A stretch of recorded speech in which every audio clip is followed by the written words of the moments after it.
whenever you create a piece of art, you want to have at least 3 lives for it. Like one life would be, I advertise my book with this image on social media. Another purpose is it's a poster, and another one is it's one of the spreads in the book. So it has these different functions. That just means that you get more bang for your buck out of the time you spend making the art.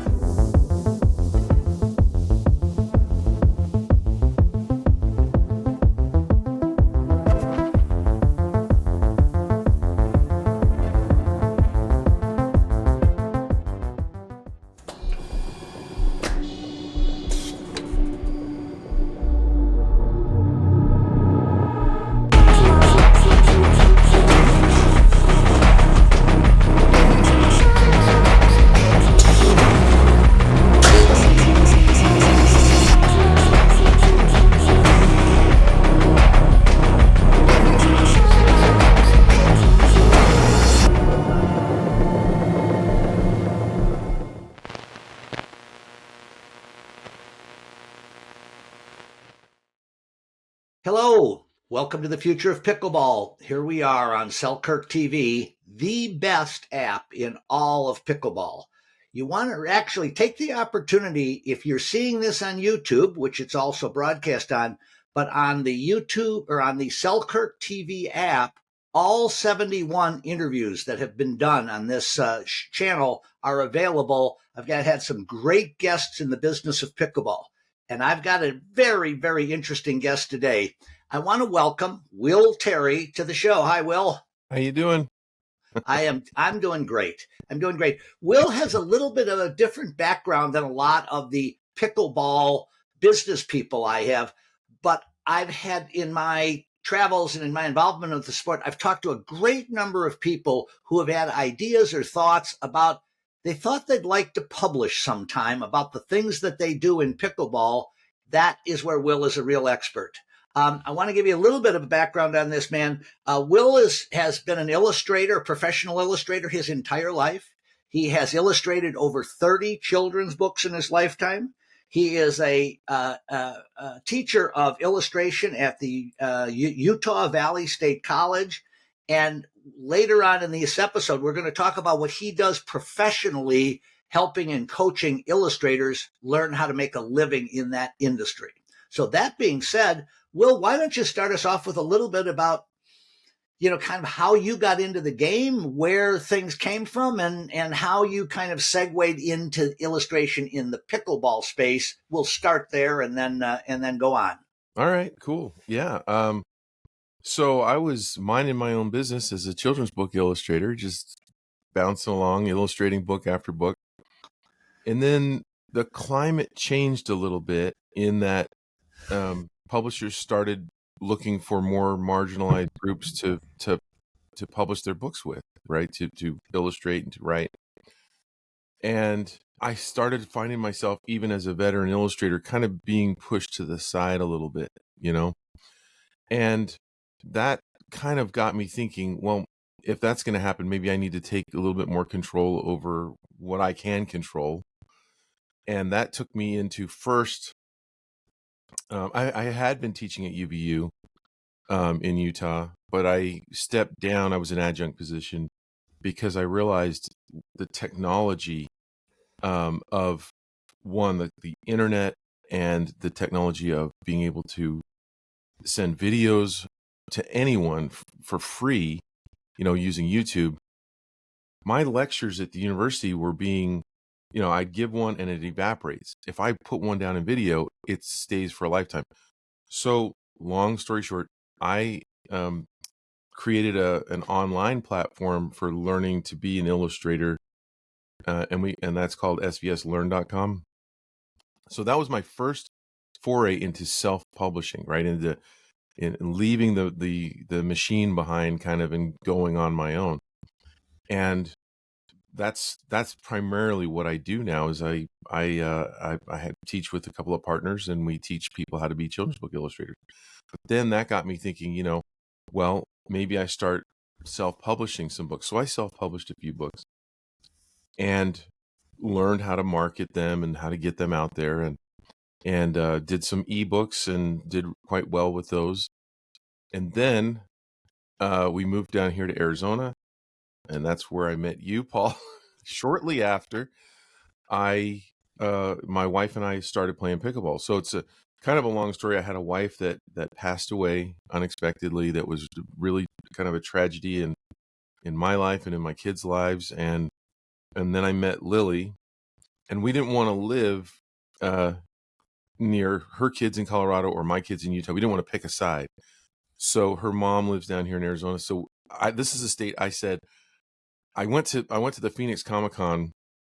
I think it was 2019, and it was 119 degrees. And I said, I know one thing for sure: I will never live in this state. So when my wife suggested, well, maybe we could just move down to Arizona, I'm like, I promised I would never live there. So anyway, we started playing tennis. Her stepdad was a real avid tennis player, and her uncle, and we came down here, and I'd played a little bit of tennis. I'm a racquetball player, so I really came from racquetball. She didn't have a sport, so we started goofing around on the tennis court. Well, then when the summer hit, everybody, bailed out of here, and we couldn't put a game together. We'd get there and there'd be 3 people. And then we saw pickleball, and we saw that there was, 10 or 20 people playing pickleball, even through the summer, early in the morning. So we said, well, we got to go where there's people playing something. So we found ourselves in pickleball. And then I think I met you probably 2 years after that. And we were sitting in the hot tub. And so it's me and Lily, and you were with, I think it was Michael, wasn't it? Yeah, I can't remember Mike's last name, but Yeah. yes, yeah. And we got to talking about what we do, and I told you that I was a children's book illustrator, and you said, gosh, pickleball really could use a good children's book that kind of helps bring in this and fosters these younger kids and gets them excited about pickleball. And I had been just, how the stars line up sometimes. I had been looking for my next book idea. And one thing that I've learned is you don't want to create something in self-publishing unless you have the market in mind for it and how you're going to distribute it before you make the thing. And we have a children's book class in our school, and it's called Children's Book Pro, and that's the first lesson that we teach them. We know you have good ideas, and some of them might work, but as a self-publisher, unlike the big publishers who can do mass market broad appeal because they have the budgets and they have the distribution chains, if you're going to self-publish, you need to talk to a specific niche group, right? So pickleball was perfect. And that's another thing, you have to be passionate about it. You have to really care about the thing you're creating for, right? So we fell in love with pickleball only 2 years in, and it's a perfect little niche market. So I was in right away. Now the next thing was to come up with a story, and that's kind of where we came up with Pickleball Paul. So I'll tell you, it was such fun being. I've never had any experience with writers or books or publishing or anything in that order, and the little adventure that I went on with you guys. I love the part. I don't know if you remember when you were sending me these early drawings, early illustrations, kind of getting my sense. And I said, well, I don't, how would I know anything? And I said, but why are they animals? Why are you showing me little animals? Why aren't these boys and girls? And you told me, you said, you can't be in the gender and you can't be in the race issue because you never have the right combination. And I thought, well, isn't that interesting? But it was it was the idea that I thought when we came up with, should we name all the characters after high profile juniors in the pickleball space? And the fact that our characters, are named Georgia and Anna and Hayden. And it's such fun that I had met all those kids when I was traveling early in their very young careers. So that's been fun. But the niche market, then, that was really something that you impressed me with when you were describing that, because I always thought of our so much of our market, and when we're at a pickleball tournament or we're at a festival of some kind, it's an awful lot of parents and grandparents, and the idea of having a book. But when people see the caliber of illustration that you do, that's so far beyond what most children's books are, there's nothing simple or nothing immature about the illustrations that Will Terry does. It's just dazzling stuff. Thank you. I wanna step up here to just another point as we're talking about this thing is the SVS Learn. I remember you talking about that, but I spent some time doing my research prior to this. I think it's really important that you kind of explain what that is and how people engage with you, because I've seen the testimonials that are in there of people who were very, very pleased that it was a solution for them. Take us through the SVS Learn product. Yeah. Well, we identified, so I went to school, and one of the things that I didn't like when I was going to university was this mad rush of kids talking to each other like, don't take this class from this teacher. Try to get it from this teacher. Oh, that teacher's filled up. Well, you'll have to wait till next year to get it, right? And that was one frustration I had was, gosh, everybody pays the same amount, but then there's this jockeying for position, which didn't seem fair, right? That was one problem we wanted to solve, which was let students pick the teacher that they want. They can take it from the teacher, because we're going to remove that that barrier of class limit size, and it's going to be more self-serve. So the videos are laid down by the teacher you want. You can watch them anytime. It's also not bound by geography. So anybody in any country can take our classes.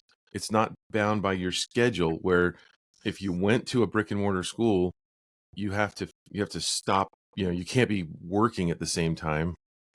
But with ours, you can fit it in anytime during your day. And then the cost was a big thing. We looked at, gosh, why does it cost so much to go to school?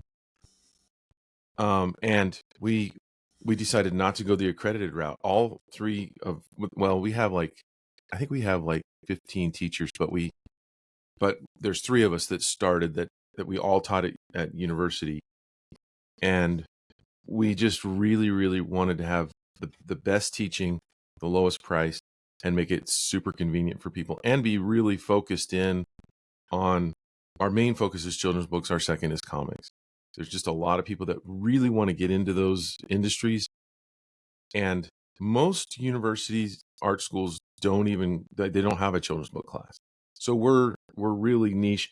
We're not so much a replacement for brick and mortar, because there is a synergy that you get when you go to an established school where you're sitting next to a physical person, and you can just lean over and talk to them and say, what did the teacher just say? What did he mean by that? Or what did she mean by that? What, what was the homework? Can you explain I didn't understand it.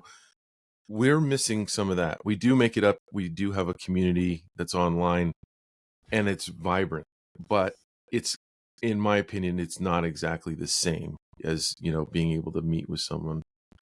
But boy, have we a lot of our students have gone on to do publishing, both in the traditional markets and also self-publishing.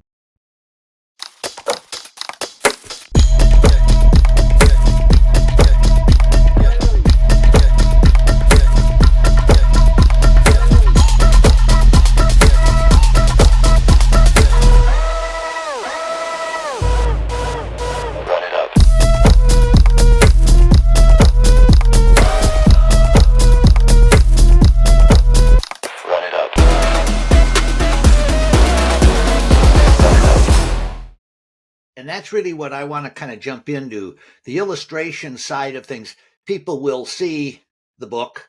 You look up the Pickleball Paul books, or any of the Will Terry He's got a tremendous visibility on Google and on his LinkedIn page and all of the things. You'll see the quality of work that he does. But I really want to spend a little bit of time talking about the business side of that and how you help guide people, because that's the people that I run into in the pickleball space. They have an interesting story to tell, or they have a life history that now has got them into pickleball, and that for whatever reason they're deciding they would like to do this and they don't know what to do. How do you guide somebody like that?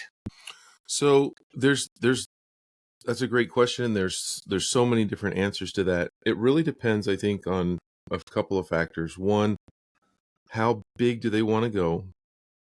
A lot of people approach me and they say, I just want to get my stories published for my family and for friends, and and I don't need that many copies, but I really want to get this story. This is a story I've been telling my kids and my grandkids now, and I want to get it published. And then there's people that say, well, I really want to make more of a go of this and see if the market will like what I'm creating. And then there's people that go, I really want to be professionally published by the traditional market, and that's really all I'm concerned about is finally getting picked by them. So there's really like three buckets of people there, and I think most probably fall into the first or second.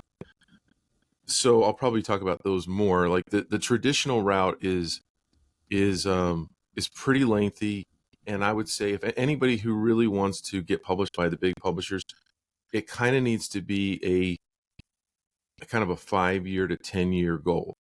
And this is something that you're going to be working on, like treating it like a full-time job for 5 to 10 years. The downside to that is you could invest that time and never get chosen. So that's the reality. And I have people all the time ask me, like, how do you get into publishing with these big publishers? And they're just know this, that there's way more demand, or way more supply than there is demand. And so that's kind of the problem there, right? But if it's your goal and your dream, it can be done. And there are new authors and new illustrators being chosen every month of every year, with the big publishers and the medium-sized publishers and the small publishers. And that's a route that you can definitely go. The first, let's talk about, let's talk about the second one, and then we'll talk about the first one. So the second one would be, I want to self-publish, and I really want the world to love what I'm doing, right? And if it goes big, great, and if not, oh well, it's not that big a deal. It's not my life or my career, right?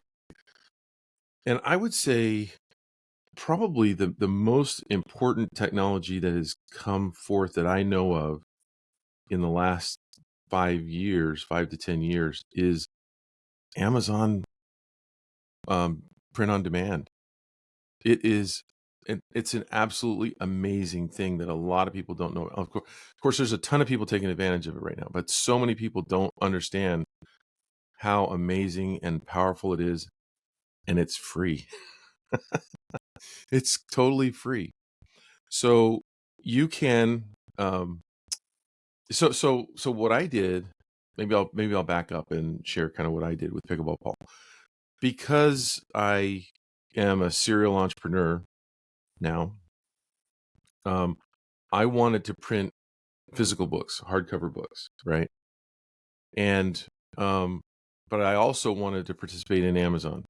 So I went to I wrote the story, I made the illustrations, and I hired an editor / graphic designer. I have a friend who is both, right?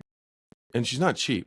I think I paid about $3,500 to have her edit and design Pickleball Paul, both that book and the Missing Paddle book, the sequel. And she's just really, really good. So I had to incur that cost. And then I wanted the hardcover, really nice books to sell.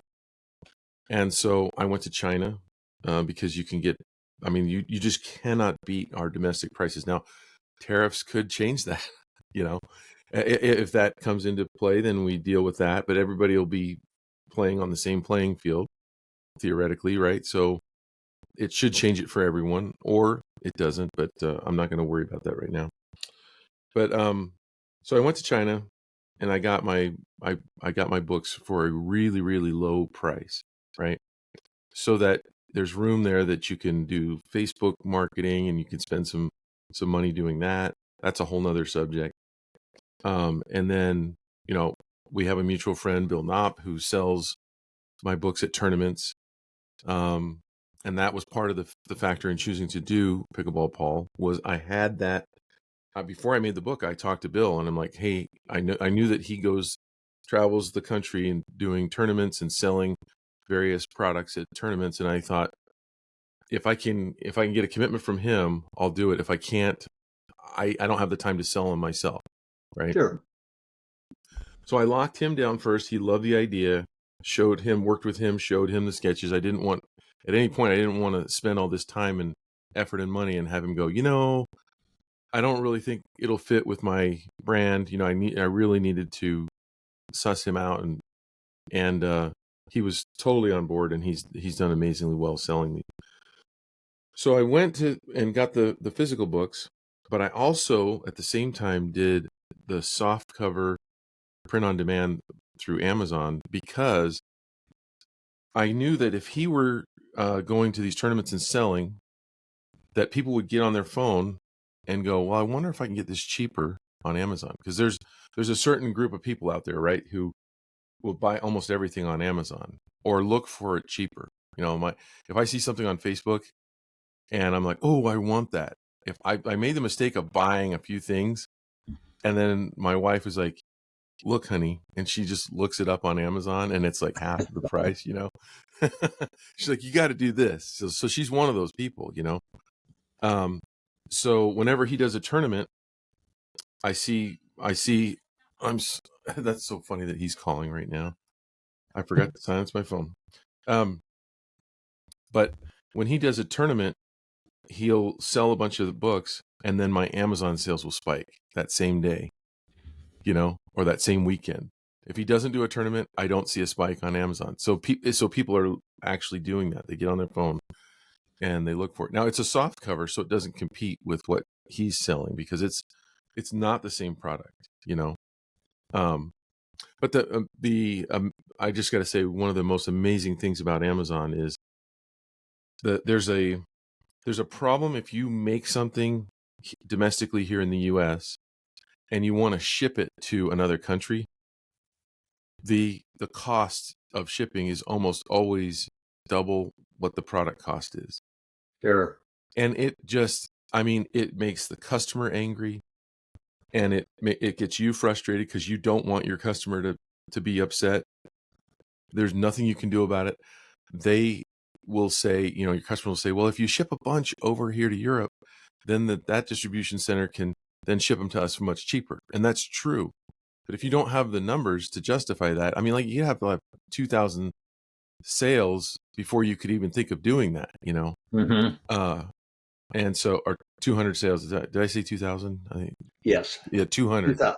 Yeah, I think you need 200 sales, but that's like every month to make it worthwhile. So anyway, but Amazon solved that problem. They put printers in multiple parts of the world. So Australia, they have printers down there to print these books. So when someone orders my book in Germany, yep, it's printed in Germany or close to Germany, and they qualify for prime shipping, right? If someone orders it in Canada, it's printed up there. If someone orders it, and so effectively they have beaten that problem just by manufacturing in those different parts of the world. It's absolutely amazing. You can specify how many pages you want. The Amazon back end office is surprisingly easy. If I can navigate it, anybody can. I am not a techie guy, when it comes to trying to figure out these kinds of things. And so that's my litmus test. If I can do it, any of you guys can.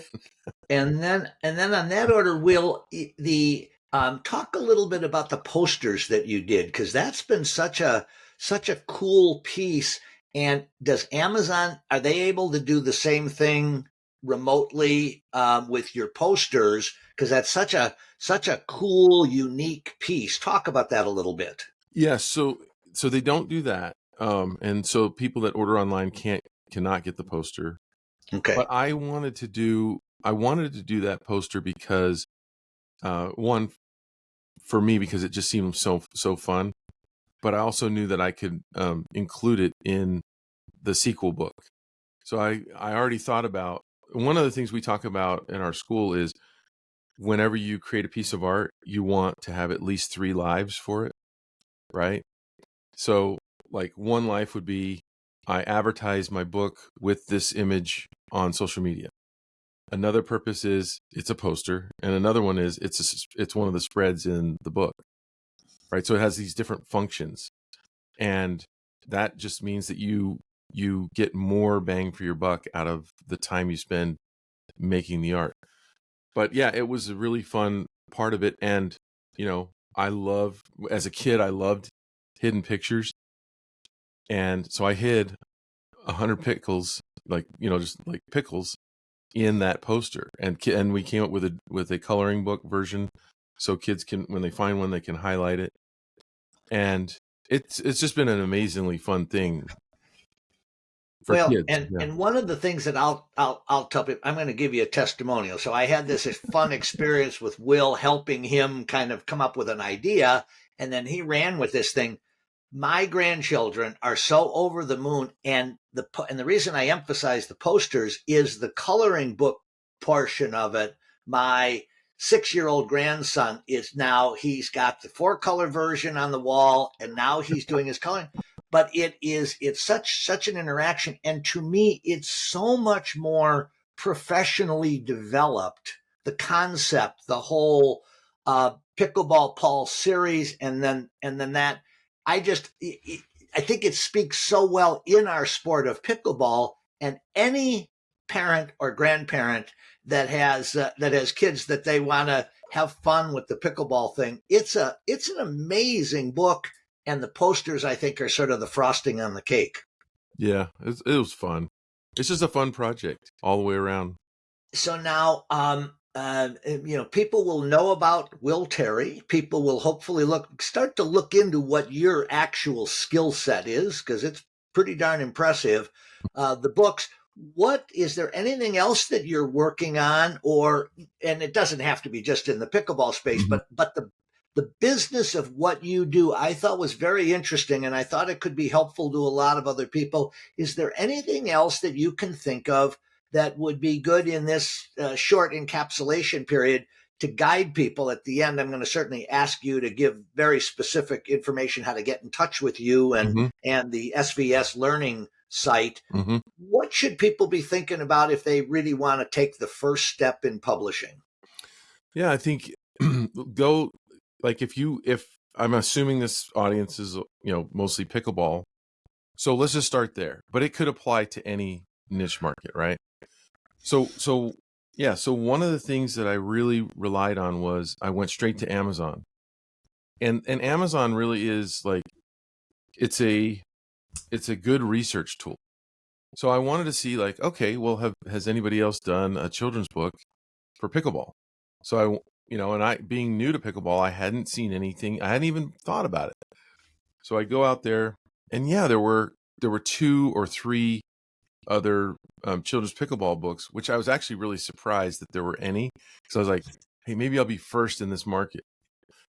The thing to realize, that when there were 3, I was actually, at first I was like, oh, I'm not going to be the first. I was a little disappointed, but then I realized that's actually really good.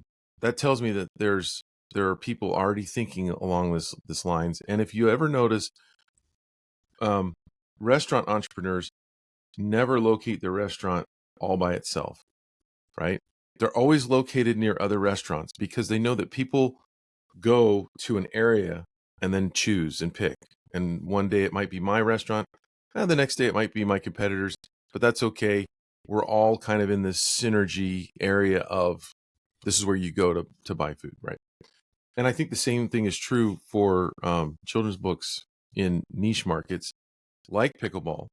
So I looked to see how many there were. And one of the main things that you got to do if you're trying to self-publish is on Amazon, you've got to make sure that you're showing up on that first page, right? And there are actually tools that you can use to do research without going complex. On Amazon, there are people that sell research tools to look at different niche markets and determine whether they're too big or they're too small, right?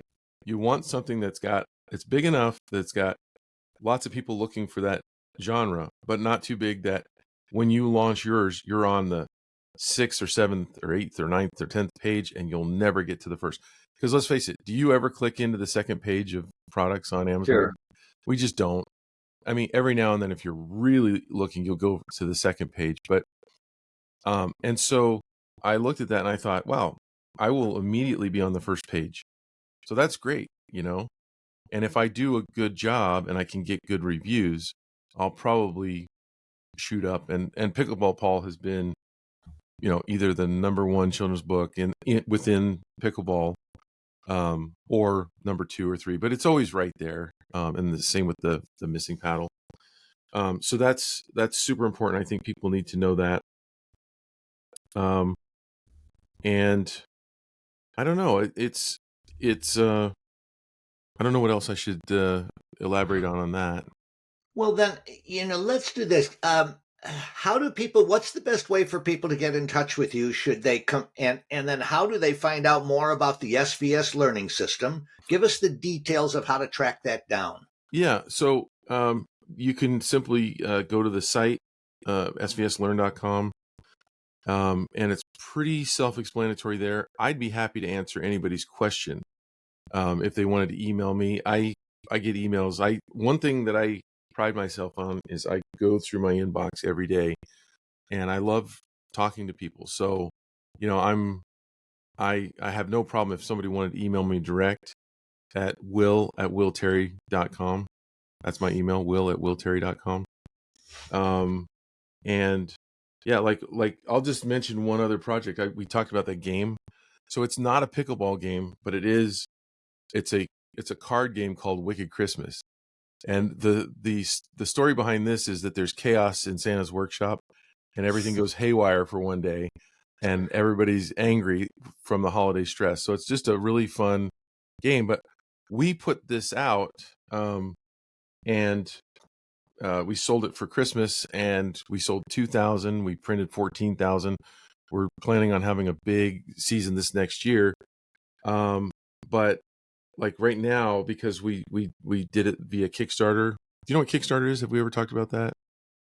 No, but you should. I'm aware of what it is, but that actually is a good subject for this interview. Yeah, and one of the things we teach our students is really at least familiarize yourself with what Kickstarter is. So Kickstarter.com, a website that I think was launched probably 12, 13, 14 years ago.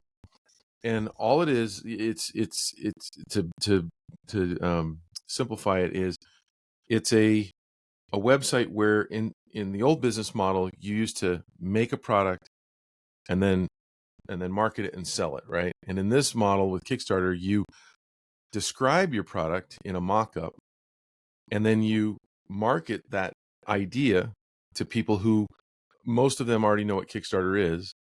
Some of them, a lot of them don't as well. And you say, this is the thing I'm going to make. I'm going to sell it to you now. And then I'm going to take your money and I'm going to go order it at the printer. And then I'm going to ship it to you 2, 3, 4 months down the road. And it's an amazing technology for artists who don't have a huge budget, don't have a lot of money. We get to collect the money first and then go make the thing, right? So we sold 2,000 of these games on Kickstarter. And just in the last couple of weeks, I've been taking truckloads of those game boxes to the post office. And it's been so fun. But I get all these emails from people that say, you know, maybe they had a little bit of a problem with an order, or maybe didn't understand one of the rules in the game and they wanted a little clarification. And I absolutely love going through my inbox and just talking to these customers who bet on us, you know, and that's a big thing, is if you can have a relationship with your customers and take pride and have fun helping them through this, that, or the other. Some of them didn't understand. They paid we had a special thing where they could get an expansion pack for $1 if they did that early on in the pre-launch, so that they could get a $5 expansion for only $1. And some people thought they bought the whole game for $1. So we were like, you had to explain, no, that was just for the expansion, but here's the link to buy the game. And they're like, oh, okay. Getting through all that has just been super fun. I have a really good business partner that's helping me with that. And this is a life that I love, is, making stuff as an artist and getting it out to people. And now more than ever, I think the biggest challenge for young people is understanding how amazing these technologies are, especially like I grew up without the internet, you grew up without the internet. And for us, I think it's easy to see, wait, there's a website where you can just describe what you're going to make and then collect money for it. And like, what, but a lot of kids that we find that are, taking our classes, that are maybe in their young, early 20s, I don't think a lot of them because they grew up with the internet and with phones and stuff, I don't think they realize what an amazing transformation we've gone through in the last 20, 30 years actually is, especially for small creators. The world is, to me, the American dream is very much alive in self-publishing. You just have to, you have to work hard, but you have to see the technologies and the advantages for what they are, and be able to understand how you can take advantage of them and get your product out into the world. Will, that's great. And I'll tell you, before we sign off, I want to tell, because this is my audience obviously is a lot of pickleball people. Look for Bill Knopp at the next tournament. He isn't at all of the tournaments, but he's at a lot of them. And he and his wife, they travel the entire country through the course of the year. And go online and pick up the books. You will not be disappointed. It's really a beautifully, beautifully done hardcover book that you'll be proud to give to your children and grandchildren. That being said, Will, thank you so much for being on the show. It's been great, and I'll look forward to seeing you in the jacuzzi. Yeah, you too. Keep your shorts on this time. Edit that.